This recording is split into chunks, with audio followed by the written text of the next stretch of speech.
hardest and challenging moments of counseling is not when I hear people's stories of pain as much as when I see their defenses are so high they can no longer see what's true.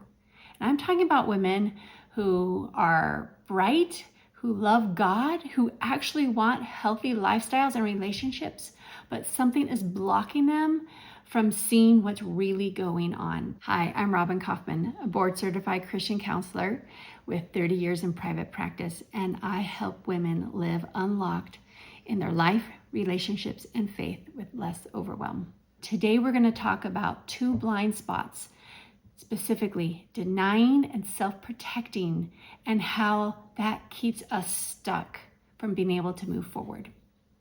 I remember a particular woman where we spent a lot of our time trying to figure out a solution to her financial problem, why she was always just stuck, barely getting by.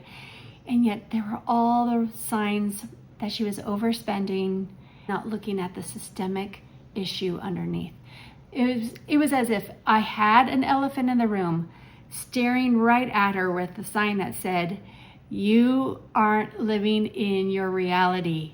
You make less than what you spend."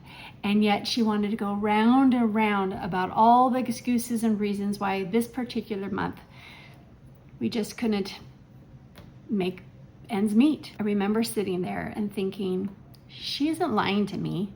She's lying to herself. And that's a big difference. And until she was willing to take a look at that, there was no place for us to go. The blind spot of denying has nothing to do with intelligence. I know so many smart women who still struggle with facing truth. It's not even about dishonesty. These are women with integrity and conviction. There is just something too painful for them to look reality square in the eyes. Denying is a way of protecting from a painful truth. Perhaps somewhere in our upbringing, that was a survival skill. We had to block out what was happening in order to survive the moment. But now, as adults who want to be healthy and live free and unlocked, those defenses don't carry well into our relationships in everyday life. We deny when we feel overwhelmed with pain, with uncertainty, with feeling like we're out of control of our situation. And it's our way of protecting ourselves from feeling too much before we're ready. Somehow, by refusing to name what's actually happening, it makes us feel safer. But it's a really dangerous blind spot. It could sound as minor and innocent as, "I'm just tired."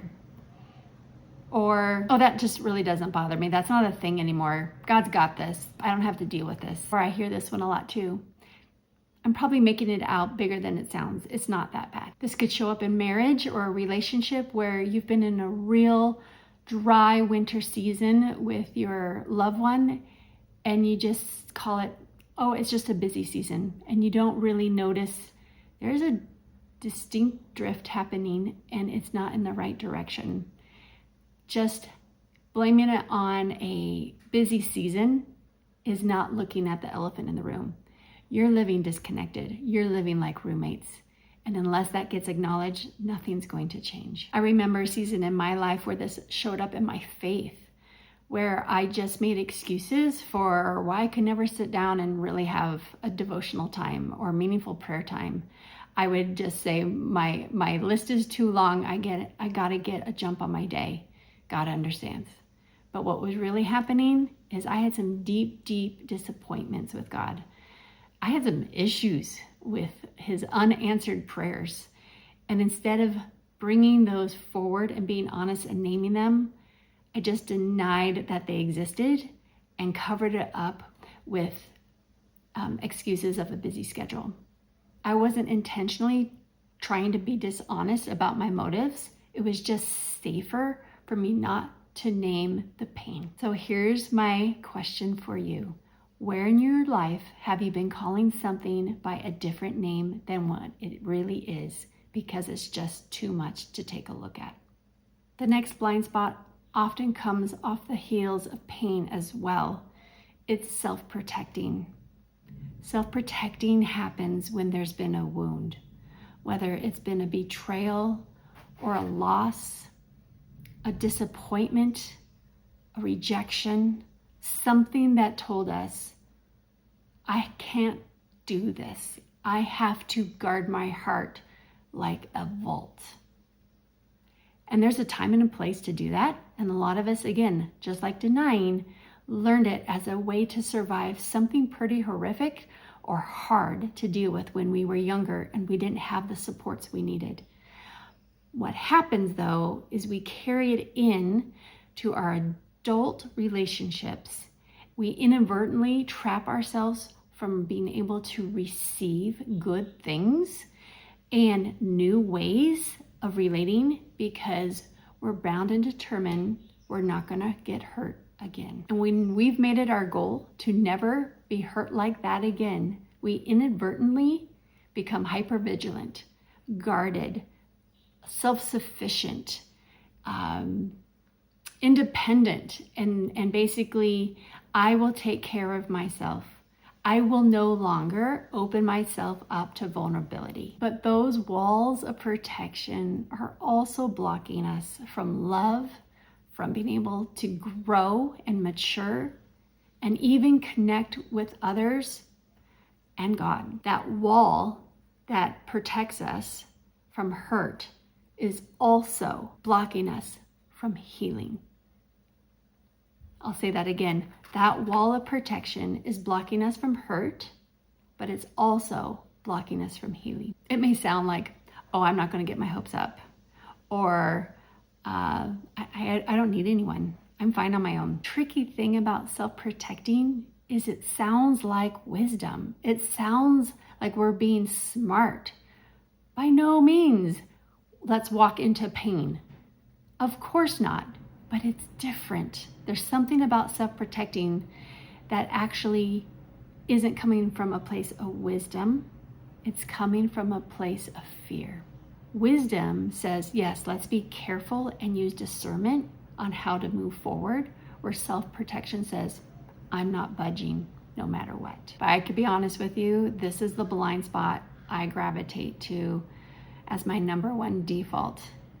I self-protect because I have had a lot of tragedies in my life, a lot of disappointment, a lot of gut punches that I truly did not see coming.